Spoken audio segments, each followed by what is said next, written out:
Hello दोस्तों, कैसे हो आप सब। I hope you are healthy. तो welcome back this my channel P.R शायर।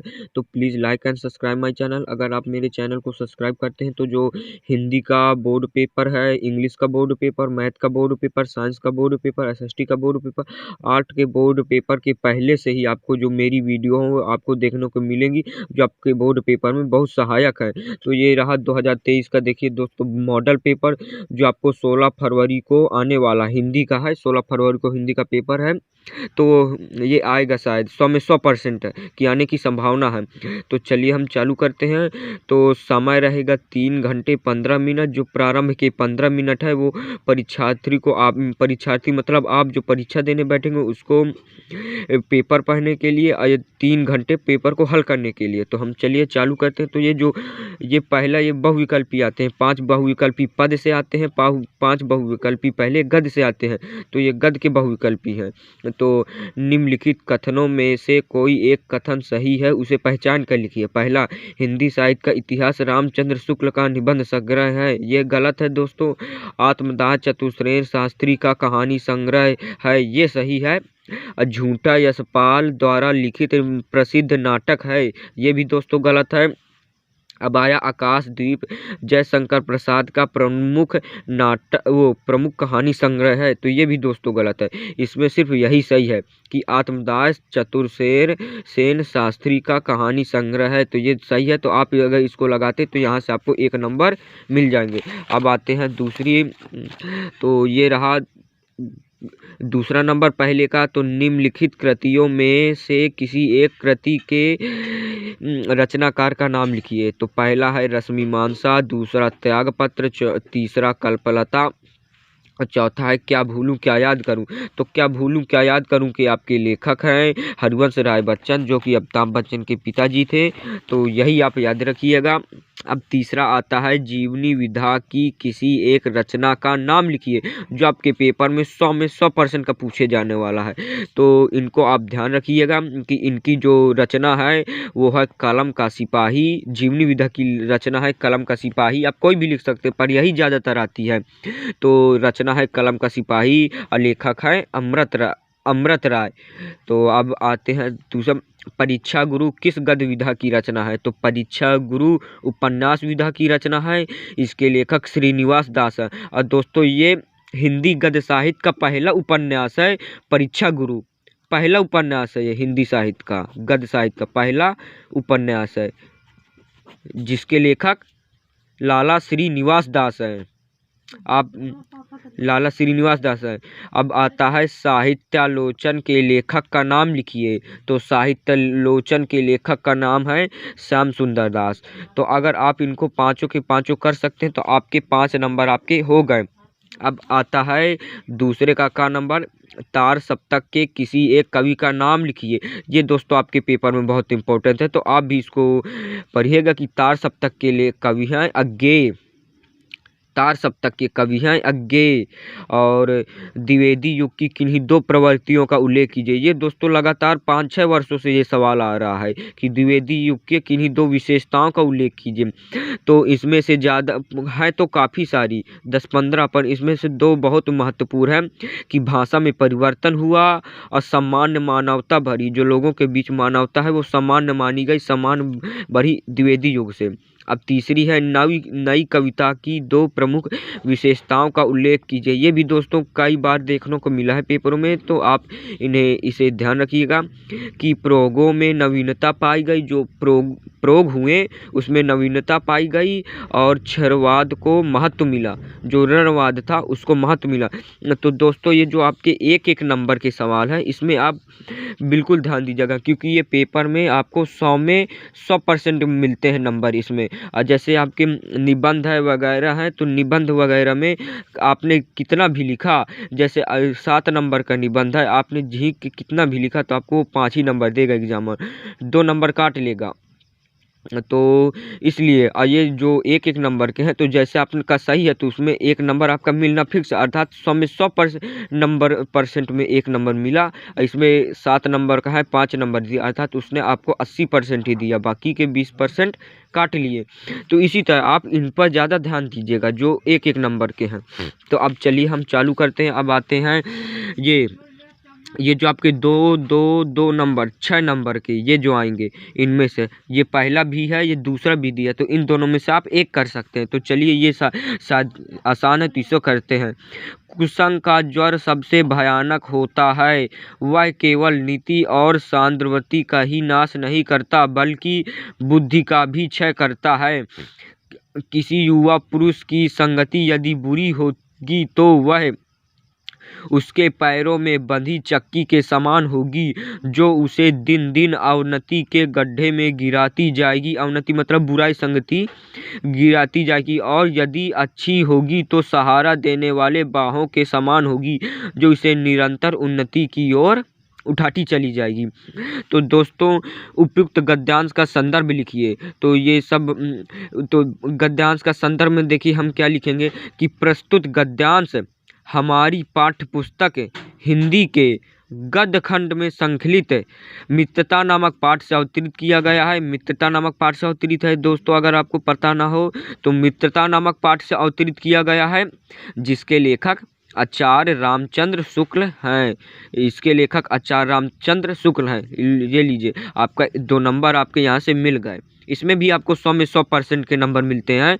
ज़्यादा लिखने के लिए नहीं होता तो 2 नंबर ही देते हैं वो, चाहे आप जितना लिखे 2 नंबर ही देगा। तो इसमें भी आपको ज़्यादा ध्यान देना है कि ये 100 में 100 नंबर % देता है एग्जामिनर इसमें नंबर। अब आता है गद्यांश के रेखांकित अंश की व्याख्या कीजिए। तो ये रहा, कुसंग का ज्वर सबसे भयानक होता है, वह केवल नीति और सांद्रवती का ही नाश नहीं करता बल्कि बुद्धि का भी क्षय करता है। तो इसमें देखिए कुसंग का ज्वर, कुसंग मतलब बुरी संगति, जो बुरी संगति होते हैं, अश्लील लोग होते हैं, उनका ज्वर मतलब बुखार सबसे भयानक होता है। जो हम बुरे संगति वाले लोग से हैं, वो हमारी आदत है, वो हमारी आदत सबसे भयानक होती है। ज्वर, उसी को ज्वर मतलब बुखार सबसे भयानक होता है। वह केवल नीति और सद्वृत्ति का ही नाश नहीं करता बल्कि बुद्धि का भी क्षय करता है। जो हमारे अंदर बुद्धि है उसका भी नाश करेगा। तो ये हो गई दोस्तों। तो आप इसको करेंगे तो आपको यहाँ भी 2 नंबर मिल जाएंगे। अब आता है युवा पुरुष की बुरी तथा अच्छी संगति का क्या प्रभाव है। तो ये रहा दोस्तों। तो किसी युवा पुरुष की संगति यदि बुरी होगी तो वह उसे पैरों में बंधी चक्की के समान होगी, जो उसे दिन दिन अवनति के गड्ढे में गिराती जाएगी। और अगर अच्छी होगी तो सहारा देने वाली बाहु के समान होगी, जो उसे निरंतर उन्नति की ओर उठाती जाएगी। तो दोस्तों इसका सवाल तो आपको यहीं पेपर में ही दिए हैं, यहाँ से लगा के यहाँ तक। तो इसका आपका 2 नंबर फिक्स, अर्थात इसमें 6 नंबर मिल जाएंगे। अगर आपको एग्जामिनर 6 नंबर नहीं देगा तो आपको 5 ही नंबर देगा एग्जामिनर देगा। तो अगर आपने अच्छा लिखा, राइटिंग से लिखा, तो वो आपको 6 नंबर देगा। अगर आपने नहीं लिखा तो वो 5 नंबर देगा। तो इसलिए आपको राइटिंग का विशेष ध्यान रखना। तो इन दोनों में से ये देखिए, निम्नलिखित गद्यांशों में से किसी एक गद्यांश के नीचे दिए गए प्रश्नों के उत्तर दीजिए। तो एक का देना, चाहे हम इसका दे दे चाहे इसका दे दे। तो दोस्तों हम इसका देंगे क्योंकि ये पहले ही लेसन का है, तो लोग हमेशा पहला ही लेसन पढ़ के आते, तो यही है।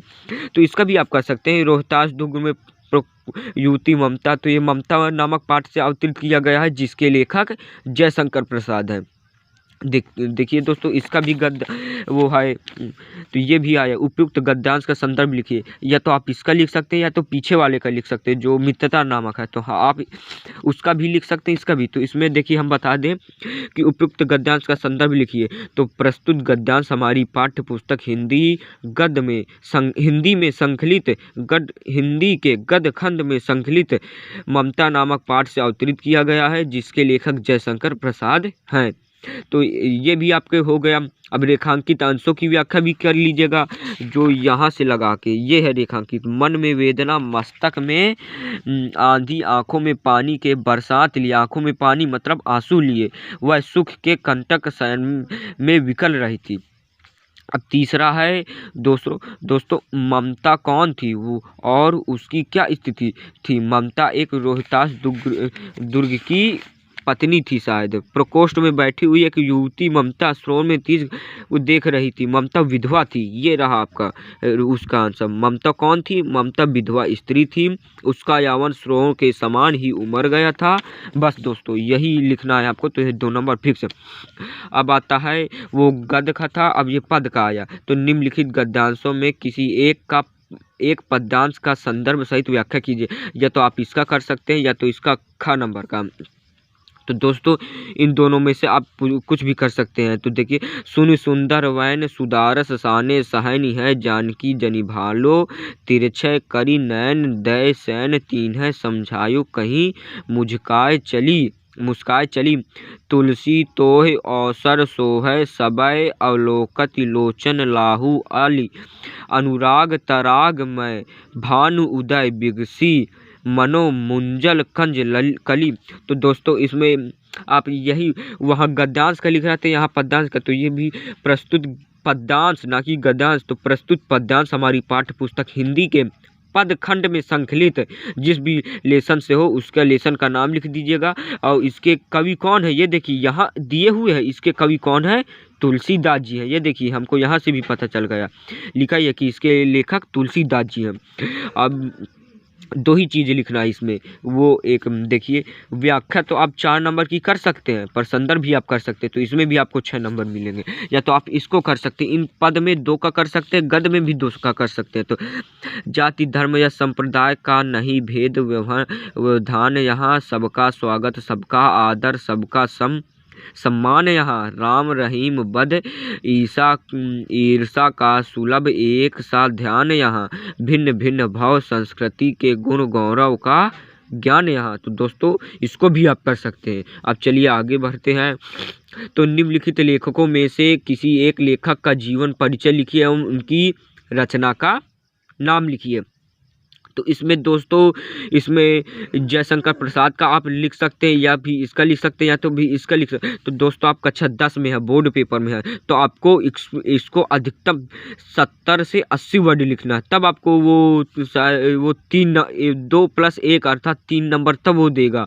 देखिए ये लिखा है 2 + 1 अर्थात वो 3 नंबर, सॉरी 1 है यहाँ। तो 2 + 1 3 नंबर तभी देगा जब आपको 70 से 80 वर्ड के बीच में लिखेंगे, मतलब 1 पेज या पौना पेज। तो पहला हम इन तीनों में से आप किसी को भी लिख सकते हैं। तो ये है जयशंकर प्रसाद का। तो जयशंकर प्रसाद का जन्म कब हुआ था?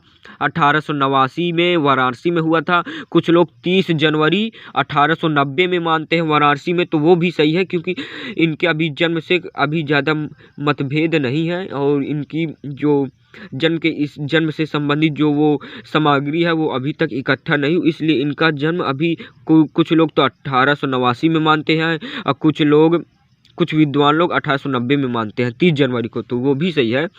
और यहाँ मृत्यु हुई थी इनकी 15 नवंबर 1937 में वाराणसी में हुई थी। जन्म भी वाराणसी में, मृत्यु भी वाराणसी में।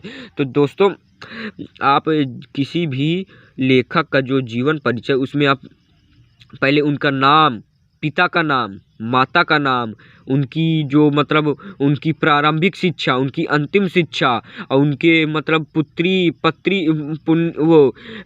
का नाम, पुत्र का नाम और पत्नी का नाम, ये सब आप याद रखिएगा। और उनका व्यवसाय क्या था, उनके जीवन को व्यतीत करने के लिए क्या क्या उन्होंने किया, ये सब आप ध्यान रखिएगा। और उनकी जो मृत्यु कब हुई, फिर उनकी रचनाएं। बस इससे आपका लेखक का 70 वर्ड हो गया। अब 70 वर्ड जरूरी नहीं कि आप 70-80 वर्ड, 80 वर्ड से ज़्यादा भी लिख सकते, तो आपको एग्जामिनर और अच्छे नंबर देगा। और इसमें भी लिख सकते हैं डॉक्टर भागवत शरण उपाध्याय, रामचंद्र शुक्ल। तो दोस्तों ये जयशंकर प्रसाद का लोग ज़्यादातर याद करते, तो इसलिए आप इसका भी लिखेंगे। अब आता है निम्नलिखित कवियों में से किसी एक कवि का जीवन परिचय दीजिए, उनकी किसी एक रचना का नाम लिखिए, एक रचना का नाम।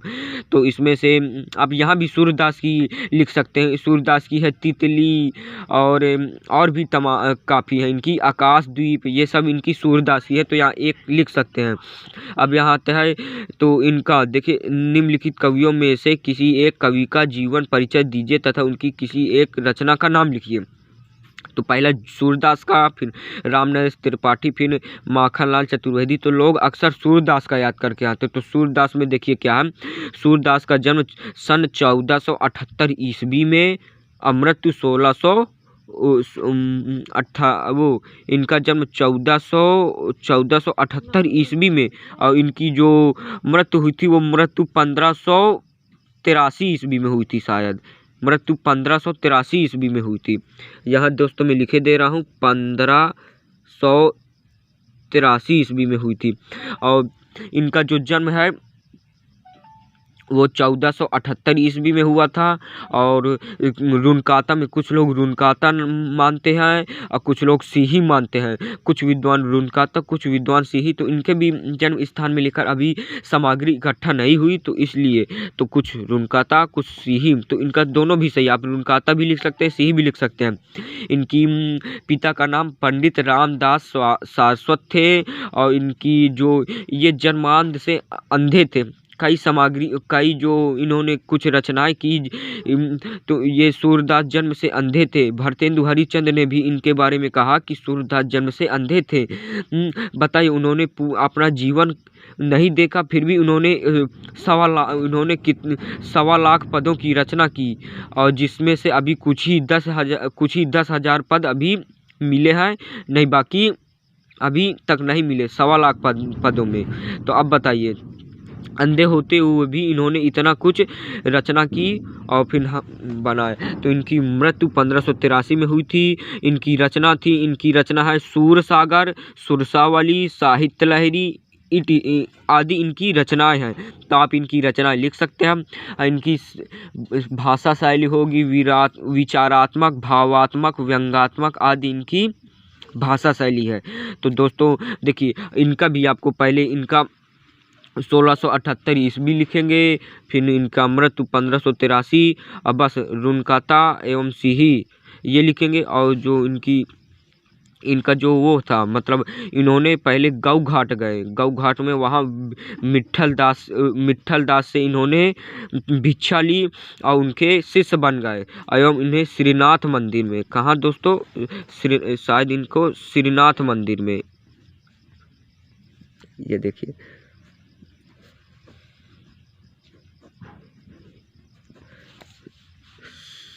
श्रीनाथ मंदिर में इन्हें कीर्तन का भार सौंप दिया, और ये प्रतिदिन एक नया स्वरचित पद वहां गाकर सुनाया करते थे, जिससे ये विट्ठल दास के अष्टकवियों में सम्मिलित हो गए और इन्हें अच्छे कवियों के रूप में माना जाता है सूरदास को। और सूरदास की मृत्यु 1583 ईस्वी में हो गई।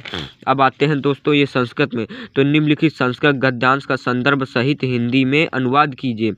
तो ये देखिए, दुमूर्ख द्वितीय कसागात, अरे मूर्ख द्वितीय कसागात दोबारा मारो, दुमूर्ख पुनः दंडति, दुमूर्ख दोबारा मारता है, दंडति चंद्रशेखर पुनः पुनः भाजम, जिस तरह चंद्रशेखर दोबारा भारत माता की जय करता है, उसी तरह कारागार में उसको कसागाट दंड, वो जो ये दुमूर्ख है उसको दंड देता है। तो ये किस पाठ से लिया गया है? तो ये चंद्रशेखर, देशभक्त चंद्रशेखर पाठ से अवतरित किया गया है। तो दोस्तों ये जो संस्कृत के गद्यांश है, इनमें लेखकों का कोई औचित्य नहीं होता, इसमें लेखक नहीं होते। तो इसलिए आप ये भी लिखेंगे, ये तक लिखेंगे कि संस्कृत खंड में हिंदी में संकलित संस्कृत खंड के पाठ से देशभक्त चंद्रशेखर नामक पाठ से अवतरित किया गया है, जिनके लेखक नहीं होते।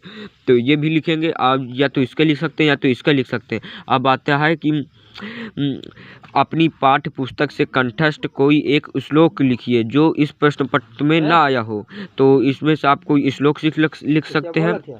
निम्नलिखित प्रश्नों से किसी 2 प्रश्नों के उत्तर संस्कृत में दीजिए। तो ये लिखिए, वीर केन पूज्यते, तो वीर वीरेन पूज्यते, और वाराणसी की मत प्रसिद्ध था, तो वाराणसी किस लिए प्रसिद्ध है? तो आप इसको लिख सकते हैं। तो वाराणसी संगम के इसलिए प्रसिद्ध है। अब आते हैं हास्य रस अथवा करुण रस की परिभाषा। तो रस की परिभाषा के लिए मैं दोस्तों आपको एक वो बता दूं, डिफिनीशन जो फॉर्मूला है, ये है भाव विभाव अनुभाव व्यभिचारी संयोग। अर्थात भाव, किसी भी रस से भाव विभाव असंचारी भाव के संयोग से, जैसे हास्य का स्थायी भाव होता है हास्य, और करुण का स्थायी भाव होता है शोक, तो जैसे हास का लिखेंगे तो भाव विभाव अस्थाई भाव एवं संचारी भाव के संयोग से जिस हास्य नामक स्थायी भाव की निष्पष्टि होती है वहाँ हास्य रस होता है। जहाँ शोक नामक स्थायी भाव की स्पष्टि होती है तो वहाँ करुण रस होता है। आप इनके एग्जाम्पल आप लिख ही सकते हैं, हास्य रस का क्या होता है, करुण रस का क्या होता है। अब आते हैं उपमा अलंकार तथा रूपक अलंकार। रूपक अलंकार ज़्यादा इजी होता है, तो आप इन दोनों में से किसी एक का कीजिएगा। तो रूपक अलंकार मतलब जहाँ उपमेय में उपमान का भेद रहित आरोप हो वहाँ रूपक अलंकार होता है। जैसे रूपक अलंकार होता है, इसका एग्जाम्पल है उदित उदयगिरि मंच पर रघुवर बाल पतंग बिकसे संत सरोज रस हर्षे लोचन भंग। अब आता है रोला तथा सोरठा छंद। तो आप रोलक का भी कर सकते हैं, सोरठा का भी कर सकते हैं। तो रोला यह सममात्रिक छंद है। इसके 4 चरण होते हैं और प्रत्येक चरण में 24 मात्राएं होती हैं और 11-13 मात्राओं की यति होती है। अब यह होता है सोरठा। तो यह अर्ध सममात्रिक छंद है। इसके पहले और तीसरे चरण में 11-11 और दूसरे और चौथे चरण में 13-13 मात्राएं होती हैं। इनका आप एग्जाम्पल लिख सकते हैं। और निम्नलिखित उपसर्गों में से किसी 3 के मेल से एक एक शब्द बनाइए। तो उपसर्ग है ऐसे शब्द जो किसी शब्द के प्रारंभ के में जुड़कर उनका अर्थ बदल देते हैं। तो जैसे आ है तो मूल मीन्स पैसा, अमूल मीन्स जिसका मूल्य ना हो, पैसा ना हो। अधिकार, अनुमान, सहकर्मी या सहपाठी, अपमान, सुराग जो राग होता है सुराग। अब आता है निम्न में से किन्हीं 2 प्रत्यय का प्रयोग करके एक बनन। इसमें 3 का करना तो आप किसी भी 3 का कर सकते हैं, इसमें 2 का करना तो आप 2 का ही करेंगे। तो पहला है पन, तो बचपन, फिर पढ़ता, फिर कमाई, फिर घबराहट और वो करवा। तो इन दोनों में से आप 2 ही का कर सकते हैं, 2 ही का करना है, कर नहीं सकते, सॉरी।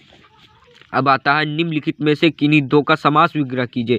तो जहाँ राजा डैश रानी हो तो डैश का मतलब और या तथा, तो आप यहाँ राजा और रानी भी लिख सकते हैं या तो राजा तथा रानी लिख सकते हैं। तो और लिखने में ज़्यादा अच्छा होगा। तो यहीं भी यहाँ विशेषण तथा विशेष 2 का करना है तो आप इसका भी कर सकते हैं, इसका भी 2 में। राम तथा रहीम या राम और रहीम। निम्नलिखित में से किन्हीं 2 के शब्दों के तत्सम रूप लिखिए। नाक का नक्र, पीठ का पृष्ठ, डंडा का दंड। गोबर का तो दोस्तों कठिन है। हल्दी का हरिद्र। निम्नलिखित में से किसी 2 शब्दों के 2 पर्यायवाची शब्द लिखिए। तो पहला है गंगा का देव नदी मंदाकिनी, फिर घोरा का अश्व तुरंग, इंद्र का देवराज मेघराज, फिर यह है कुबेर धनराज धनपति, खग का है खरगोश सस। अब आता है निम्नलिखित में से किन्हीं 2 से संधि विच्छेद कीजिए। तो मात्राज्ञा यह रण संधि है। ये मधुर जहाँ उ आ मिल जाए मधुरी, ये स्वर संधि है दोस्तों। अब चलिए वीडियो को ज़्यादा लंबा ना करते हुए जल्दी से करें। तो निम्नलिखित शब्दों के तृतीय विभक्ति एक वचन के रूप में लिखिए। तो फल का तृतीय विभक्ति एक वचन होगा फलेन, नदी का नधा। तो इन दोनों में से एक का करना है, इन दोनों तो इन चारों में से किसी एक का कर सकते हैं। तो आप मति का होगा मत्या, मधु का होगा तो मधना। अब दोस्तों आता है निम्नलिखित में से किसी एक धातु लकार पुरुष का वचन लिखिए। तो ये तो आप दोस्तों कर सकते हैं, आपकी किताब में होगा तो इसको देख लीजिएगा। और निम्नलिखित में से किन्हीं 2 वाक्यों का संस्कृत में अनुवाद कीजिए। तो सीता विद्यालय जाती है, सीता विद्यालय गच्छति, हमारे यहाँ जाना चाहिए, हमारे वहाँ जाना चाहिए, वयम हमें गच्छन्ति। ये आप दोस्तों यहाँ लिख सकते हैं संस्कृत में। अब चलिए दोस्तों अब आते हैं यहाँ। तो निम्नलिखित में से किसी एक विषय पर निबंध लिखिए।